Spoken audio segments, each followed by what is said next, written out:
What is happening in Venezuela? If you go by the reports of reputable international media outlets, a left-wing Cordillera regime has finally gone bananas.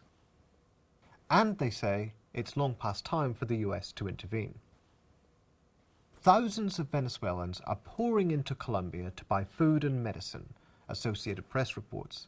The BBC anticipates that Venezuela's shortages could lead to a humanitarian crisis. The New York Times says Venezuela has experienced the kind of economic collapse countries rarely see outside of a war. Diseases that were eradicated decades ago, like malaria and diphtheria, are returning. According to a recent study by the National Assembly, 93% of Venezuelans can't afford to buy enough food for their families. And with protests by right-wing opposition groups mounting, the Financial Times argues a descent into chaos and state failure amid escalating violence, calling for Venezuela to step away from the abyss. The Economist blames the situation on Venezuela's state socialist economic policies. Julian Borger in The Guardian agrees. Maduro has inherited a ruinous state-run system from Chavez. The Washington Post calls it a Mad Max-style dystopia, and its editorial board has repeated its long-standing call for a political intervention in Venezuela by the US. Commenting on violence during protests in 2014, the Post claims most of that bloodshed, including 43 deaths, was committed by the regime's security forces. Far from engaging in violence, opposition leaders made speeches against it. More recently, it has called for the US to derail Venezuela's new dictatorship, accusing Maduro of having staged a coup after the government suspended a recall referendum and postponed local and gubernatorial elections. The Post was not the only publication to call for US intervention. The Christian Science Monitor declared the time ripe for US to address Venezuela's mess.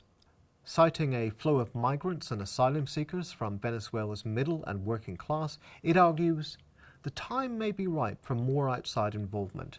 A number of leftist Latin American leaders friendly to the Chavez project have been voted out and replaced with less ideological governments, while the decades-old guerrilla war in Colombia next door has been all but resolved.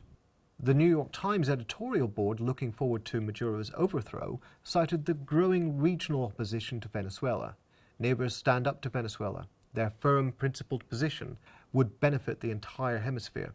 But as Mark Cook wrote for Fairness and Accuracy in Reporting, the Times took the unusual step of including in its honours list a former death squad leader, Eladio Loizaga, linked to Operation Condor, almost as if the Times had forgotten its own role in applauding those old crimes and the bloodletting regimes that perpetrated them. Not to worry, at least now the corporate press is on the side of democracy and the rule of law. Right? There is no question that Venezuela is in very serious difficulties and has been for the last couple of years. The problem is that it is almost impossible to get a balanced, nuanced report on this in any major Anglophone media outlet, almost all of which are ferociously hostile to Venezuela's left-wing government. The few reasoned critics are distributed in comparatively small publications.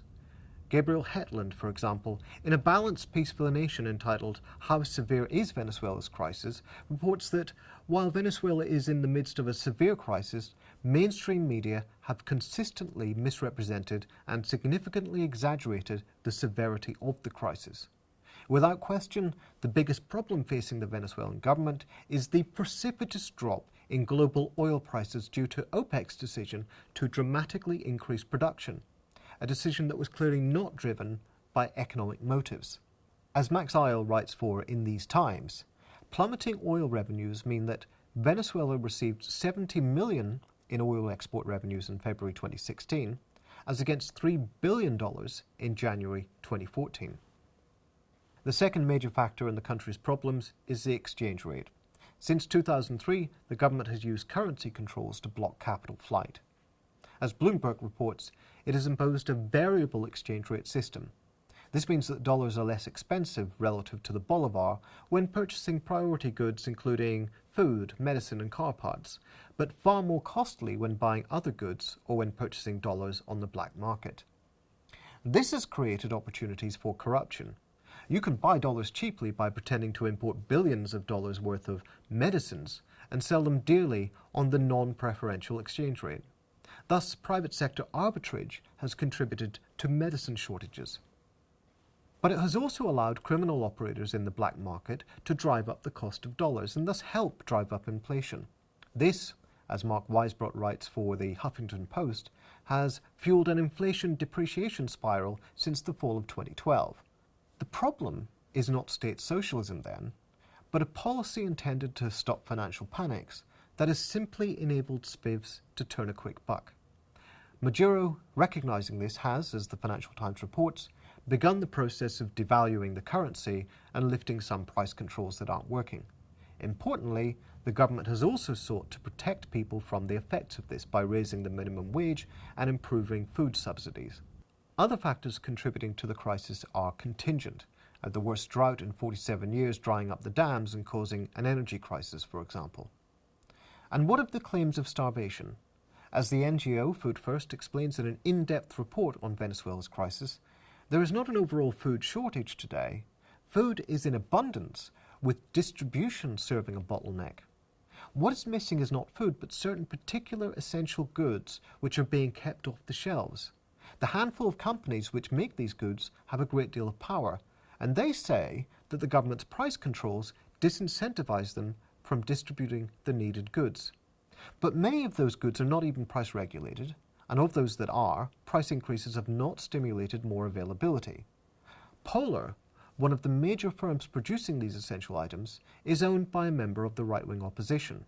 The problems now unfolding nonetheless take place against a significant backdrop of progress. In 2015, the FAO noted that the government had met its Millennium Development Goal of halving hunger and driving down undernourishment by increasing its national interventions and its level of international cooperation.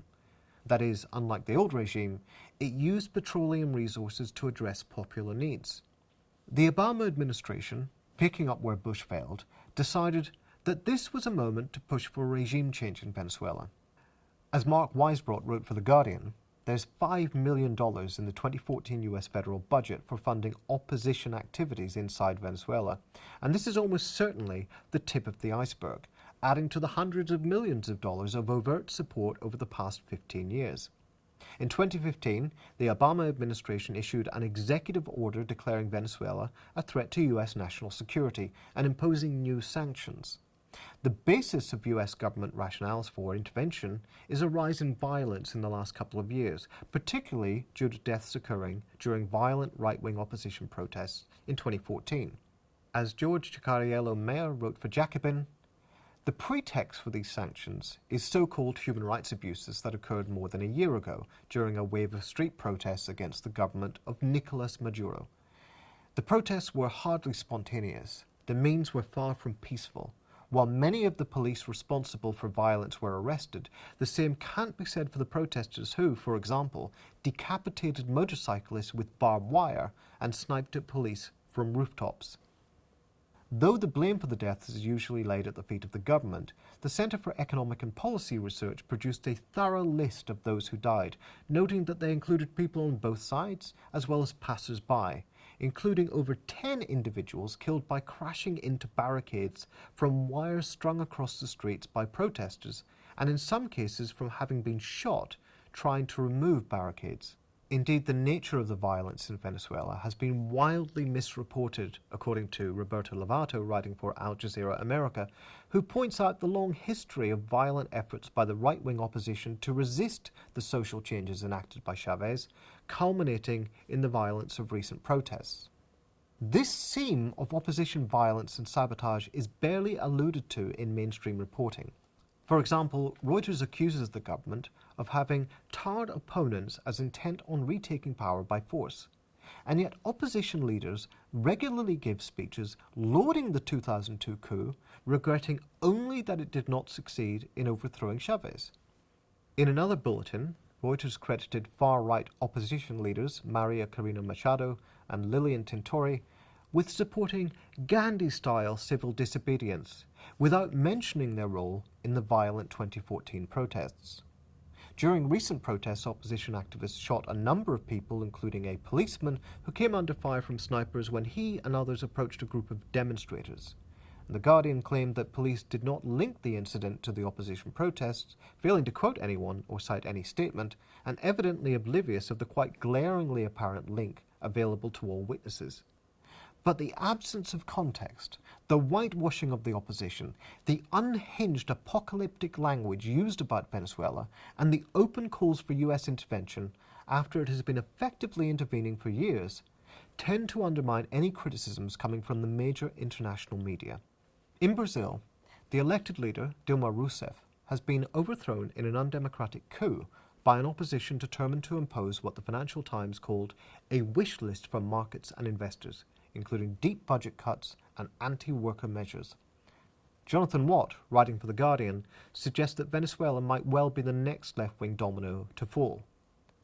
Judging from the deranged, red-baiting tone of the international coverage, quite a lot of the global media would be delighted to see that happen.